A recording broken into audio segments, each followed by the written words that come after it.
And with all that said, if we come over to our profit tab, we have a breakdown of everything. And much like a profit and loss statement is, you get your profit and loss statement for your budget. Whole goal of a budget is to create your profit and loss statement for the year ahead of time.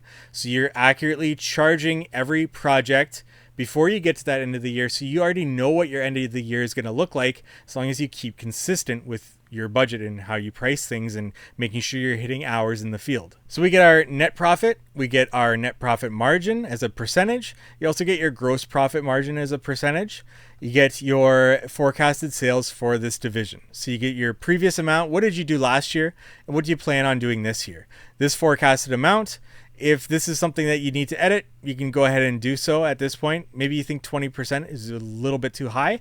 I always aim for 10% or higher. If you're making less than 10%, it's not so good for your business, but maybe you're in a growth stage and 10% is a healthy margin for now. 15% is really good. 20% is you're doing solid. But once again, that might come down to what you're actually paying yourself in terms of the owner's salary there, which will skew things. So if you think growing by 50% is doable this year, you want to know a reason why. Why is it that you're going to grow 50%? Are you adding an employee in the field to increase efficiency? Are you doubling your crews or adding a smaller crew? What is the reason why you're actually going to grow 50%? Were you less efficient last year? This year you're going to become more efficient in the field. Is that actually going to happen, or is that a dream? Did you have some days last year that you didn't get any work done that you're trying to optimize this year to get your schedule full? You just want to have a reason why you're actually going to grow to your forecasted sales goal. Then you'll get a breakdown of your cost of goods, your overhead here, and the percentage of revenue for each of these different categories within each. Two numbers that are really important. If you haven't read Greg Crabtree's Simple Numbers, I highly recommend that you do. Also Simple Numbers 2.0. He talks about these two ratios. Direct labor efficiency ratio. He states that it should be 2.0 or higher to be a solidly profitable company. He states that it should be 2.0 or higher to be a profitable company. You can see here that we're at 2.2. That's pretty good. Pretty good.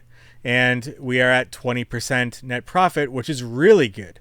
Well, why are we getting 20%? Well, you can see our management labor efficiency ratio. He states that 3.0 or higher is good for this. Direct labor is your infield labor producing employees. Management labor is your overhead employees. So you can see here, we're almost double what he states is a profitable business ratio. So this is where we're really making up that 20% net profit margin. In looking at this here, you can start to create a salary cap for your company. Whether you're going to give somebody a raise or you're going to hire somebody. For example, direct labor efficiency ratio 2.2. If I look at, hey, maybe we can hire somebody in the field, which will increase our efficiency. Or you know what? Maybe we can take this employee and bump them up to full-time. Maybe they're ready for full-time, or they've been waiting to be full-time. Now we can hire them full-time. So I've done that. I come back to my profit tab.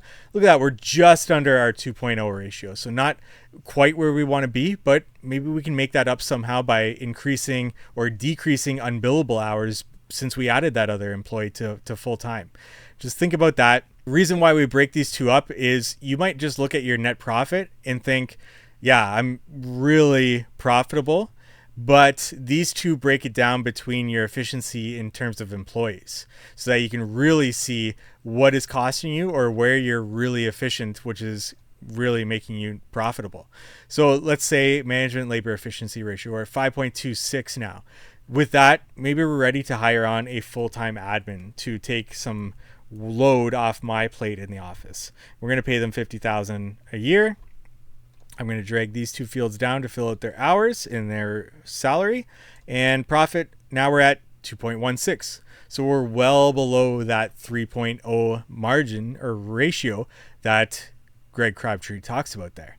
So now we can take a look at this and be like, maybe we can just afford a part-time person for now to remain profitable. And with that, we're at 3.07. So now we've created a salary cap to know what we can bring on and how that's going to affect our net profit margin for this. So we're right pretty much at that ratio that Greg Crabtree described.